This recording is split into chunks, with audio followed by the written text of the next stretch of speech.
Dashdele, meine Damen und Herren. Ich bin Sonam Plamo und herzlich willkommen zu Tibet diese Woche, den wöchentlichen Nachrichten dieser Woche zu Tibet, seiner Heiligkeit dem Dalai Lama und der tibetischen Zentralverwaltung. Schauen wir uns als erstes die Schlagzeilen an. Die tibetische Tradition kann hilfreich sein für die Welt, so seine Heiligkeit der Dalai Lama. China inhaftiert tibetische Nomaden wegen Beitrag in den sozialen Medien über seine Heiligkeit dem Dalai Lama. Tibeter und Tibet-Unterstützergruppen feiern die Verabschiedung des US Tibetan Policy and Support Act 2020. Es ist höchste Zeit, dass Indien sich zu einer klaren Tibet-Politik bekennt, R.K. Khirme.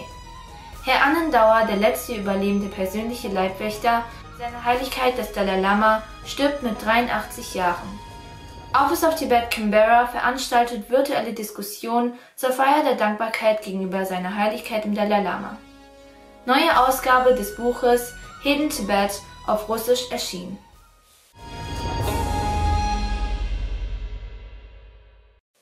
Seine Heiligkeit der Dalai Lama erwähnt, dass die tibetische Tradition für die ganze Welt von Nutzen sein kann.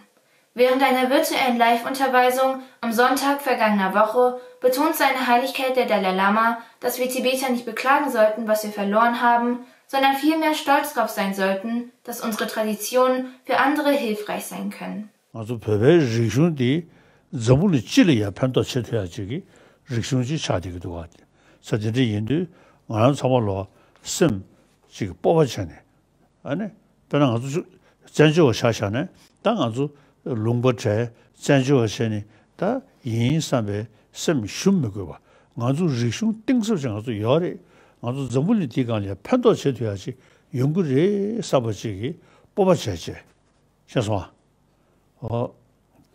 성디 기기는 내면에 어디가이. Seine Heiligkeit hebt hervor, dass die Bücher, welche die Tibeter im Exil über Wissenschaft und Philosophie veröffentlicht haben, die Universitäten in Tibet erreicht haben und der chinesische Gelehrte von dem wissenschaftlichen Charakter dieser Darstellung des tibetischen Buddhismus beeindruckt waren. So, Pönangi Dashi Mimandi, das Simshu Ningdo Halevjari, den Rimba die Rimbe der Chebji, Nangshu Getorudi, Senri Tuba. Chinatang also under the Sam Comriba, den also Tab Soshabadi, Pearly, Jainale, Jurija Pernalia, Ligiari. 다 배미망기도 통야 요마르디 지 유니버시티에 가셔기 줄라로르에 가셔기디 통야 연구도가 저성의 개미 신전 개발된 적이 벽의 낭수디 배 체리도 투버리샤스 드르게 도난층에 다 숙셔로 처럼 되기도 가 Tausende nahmen an der Unterweisung seiner Heiligkeit über die 8 Verse zur Schulung des Geistes und die 37 Praktiken eines Bodhisattvas teil. Die Belehrung wurde auf Anfrage von den tibetischen Gemeinschaften in Nordamerika gegeben. Ein chinesisches Gericht hat Anfang des Monats einen tibetischen Nomaden aus Machin, Präfektur Golo in Tibet verurteilt. Rights Defenders, eine chinesische Blogseite, berichtete am 14. Dezember, dass Lhunduk Dorji vom Amtsgericht der Präfektur Golo wegen Anstiftung zum Separatismus zu einer einjährigen Haftstrafe verurteilt wurde, weil er seit 2019 über die sozialen Netzwerke Weibo und WeChat Inhalte weitergegeben und gepostet hat, die China als illegal betrachtet, darunter Bilder und Belehrungen seiner Heiligkeit des Dalai Lama. Am 5. Februar 2019 postete Lhunduk Dorji Berichten zufolge auf seinem Weibo-Netzwerk ein Neujahrsgrußvideo an die Mitarbeiter der tibetischen Exilregierung. Sein Videobeitrag wurde 2083 Mal angeklickt. Er teilte auch ein 10-sekündiges Video von seiner Heiligkeit im Dalai Lama in seinem Freundeskreis über das Netzwerk WeChat. Am 11. März 2020 hatte Lhunduk Dorji Berichten zufolge eine Grafik auf Weibo getwittert mit dem Inhalt über tibetische Unabhängigkeit. Ein paar Monate später postete er eine Nachricht zum Lob seiner Heiligkeit des Dalai Lama zusammen mit einem Foto seiner Heiligkeit als Kind auf Weibo. Lhunduk Dorji wurde Berichten zufolge am 23. Juli verhaftet und bis zu seiner Verurteilung 5 Monate lang in Haft gehalten. Berichten zufolge hat er die Anklagen gegen ihn akzeptiert und versucht nicht, gegen das Urteil Berufung einzulegen. Lhunduk Doji, geboren am 7. August 1990, stammt aus dem Dorf Kangri im Kreis Machin in Kholo in der Provinz Amdo, die nach der Annexion Tibets in chinesische Provinz Qinghai eingegliedert wurde. Tibeter und Tibets Unterstützergruppen feiern, als der Präsident der Vereinigten Staaten Donald Trump an diesem Sonntag den Tibetan Policy and Support Act 2020 in Kraft setzte. Die zentraltibetische Verwaltung begrüßte diese historische Entwicklung. Ihr Präsident Dr. Lobsang Singhi betont, dieses Gesetz sendet eine kraftvolle Botschaft der Hoffnung und Gerechtigkeit an die Tibeter innerhalb Tibets und stärkt die Unterstützung der USA für den Schutz der Religionsfreiheit des tibetischen Volkes, der Menschenrechte, der Umweltzerstörung und der exil-tibetischen Demokratie wie nie zuvor. Der Sprecher des tibetischen Exilparlaments dankte dem US-Präsidenten für seine unermüdliche Unterstützung bei der Ergreifung starker Maßnahmen gegen China. Präsident Dr. Singhi, der am Dienstag dieser Woche nach Dharamsala zurückgekehrt ist, nachdem er sich erfolgreich für den Tibetan Policy and Support Act 2020 eingesetzt hatte, dankte dem Ausschuss für Auswärtige Beziehungen des US-Senats unter der Leitung von Senator James Risch für die offizielle Erklärung zum Tibetan Policy and Support Act. Hello everybody and Teshidele. Happy New Year to all of you. This new year will begin with a very good news for Tibet and Tibetan supporters. The US Congress passed the Tibetan Policy and Support Act, which was signed by the President of America. Now it's a law that America stands with the Tibetan people. This is a tribute to a great legacy of His Holiness, the great 14th Dalai Lama of Tibet. This is in solidarity and support for 6 million Tibetans who are suffering in Tibet. This is a major boost to the Tibetan freedom struggle. You know, I'm very grateful that the people and government of America is saying that we are with you.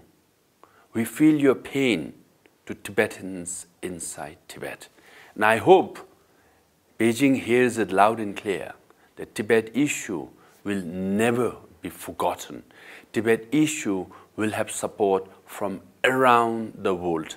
That's why I want to wish all our friends around the world that this new year bring you good health, good karma, and much happiness this year. I hope the pandemic which originated in Wuhan will be over soon, and then we'll get back to normal life.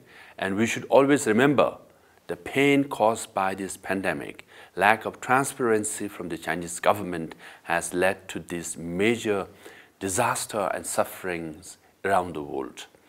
I hope that the new year will also be a great new beginning for the Tibetan freedom struggle, and you all will be with us through this year and in future, so that very soon the aspirations of Tibetans in Tibet be fulfilled. That is, to see the return of His Holiness the Dalai Lama and basic freedom restored in Tibet. Högallo, Deshle. US-Senator Jim Risch, Vorsitzender des Senatsausschusses für Auswärtige Beziehungen, Senator Marco Rubio, Senator Ben Cardin und Senatorin Dianne Feinstein haben letzte Woche eine Erklärung veröffentlicht, in der sie die Abschiedung ihrer überparteilichen Tibetan Policy and Support Act begrüßen. Der Tibetan Policy and Support Act stärkt den Tibetan Policy Act aus dem Jahre 2002, um sich den neuen Herausforderungen in den Bereichen der Menschenrechte, der Religionsfreiheit und den anderen Herausforderungen für das tibetische Volk zu stellen. Die Kerngruppe für tibetische Angelegenheiten Core Group for Tibetan Cause unter der Leitung von Herrn Sri R.K. Kirme begrüßte in einer Pressemitteilung ebenfalls den Schritt der USA und erklärte, dass dies den Weg für die führenden Politiker der Welt geebnet habe, mutig gegen China zu handeln. In der Erklärung wird an das indische Volk appelliert, die Regierung zu einer klaren Tibet-Politik zu drängen, da die Tibet-Frage die Sicherheit Indiens direkt betreffe. Herr Annandauer, der letzte überlebende persönliche Leibwächter seiner Heiligkeit des Dalai Lama, verstarb letzten Sonntag im Alter von 83 Jahren in Minnesota. Herr Annandauer war erst 15 Jahre alt, als er der persönlichen Armee seiner Heiligkeit des Dalai Lama in Nobulinga, Tibet, beitrat. Nach 4 Jahren wurde er formell in die Armee aufgenommen und diente seiner Heiligkeit während der nächsten 4 Jahre als persönlicher Wächter in den Klöstern Sera, Dilbung und Gade und besonders während der Lhasa Minlam-Zeremonie, als seine Heiligkeit im Februar 1959 den Geshe-la-Grad erhielt. In der kritischsten Wendung der Ereignisse im März 1959 erfüllte Annandauer unter Einsatz seines Lebens seine Pflichten, um die sichere Passage des tibetischen geistigen Führers ins Exil zu gewährleisten. Annandauer und ein weiterer Leibwächter wurden von seiner Heiligkeit gebeten, ihn nach Masuri zu begleiten, wo seine Heiligkeit seine erste Residenz errichten würde. Er gehörte zur ersten Gruppe von 50 Schülern, die sich im Jahre 1960 gegründeten Bildungsinstitut für tibetische Flüchtlinge Tibetan Refugee Educational Institute Masuri einschrieben. Nach Abschluss der Schulausbildung setzte Annandauer seine Studien in den USA an der Cornell University und später in Boston fort, wo er mit Auszeichnung abschloss. Er diente der tibetischen Gemeinschaft in Indien und Nepal bis 1996. Durch die Umsiedlungspolitik kam er nach Minnesota, wo er den Rest seines Lebens verbrachte. Als Teil der einjährigen Feierlichkeiten des CTA zur Dankbarkeit gegenüber seiner Heiligkeit dem Dalai Lama organisierte das Tibet-Büro Canberra unter dem Titel »Im Gespräch mit Gunge Lobsang Chimba« eine virtuelle interaktive Diskussion mit dem ehemaligen Sekretär seiner Heiligkeit des Dalai Lama, Lobsang Chimba, der über die herausragenden Beiträge und Leistungen seiner Heiligkeit des Dalai Lama sprach. Lobsang Chimba diente von 1993 bis 2005 als Sekretär seiner Heiligkeit des Dalai Lama. Nach einem kurzen Ruhestand nahm er den Dienst als Sekretär seiner Heiligkeit des Dalai Lama für einige weitere Jahre wieder auf. Er ist auch ein ehemaliger CTA-Funktionär, der über 34 Jahre für das Exilregierung diente und unter anderem auch Mitglied der 2. Untersuchungsdelegation nach Tibet war. Eine neue Ausgabe von Hidden Tibet wurde auf Russisch veröffentlicht, verfasst von Dr. Sergei Kuzmin. In seiner Rede zur Veröffentlichung bemerkte der Autor: Seit 2010 haben sich viele Ereignisse in Tibet und in der Welt ereignet, die diskutiert werden müssen. In diesem Zusammenhang enthält diese Publikation das Kapitel Tibet in 2010 to 2019. Dieses Buch enthält auch einige neue Fotografien aus dieser Zeit. Während er dem Autor und dem Übersetzer dankte, sagte der Ehrenrepräsentant Delodolko Rinpoche, dass das Buch eines der besten Bücher ist, das in der heutigen Zeit zu den Themen Tibets zusammengestellt wurde. Das Buch zeichnet die Geschichte der tibetischen Zivilisation von der Antike bis zur Gegenwart nach und berichtet über das Leben der Tibeter vor und nach der Eingliederung Tibets in die Volksrepublik China. Die aktuelle Ausgabe wurde 10 Jahre nach ihrer ersten Veröffentlichung erstellt. Seit ihrer Veröffentlichung im Jahr 2010 wurde sie ins Englische, Chinesische und Mongolische und kürzlich auch teilweise ins Tibetische übersetzt. Wir von Tibet TV wünschen allen Zuschauern ein frohes und gesundes neues Jahr. Danke für Ihre Aufmerksamkeit und bis nächste Woche.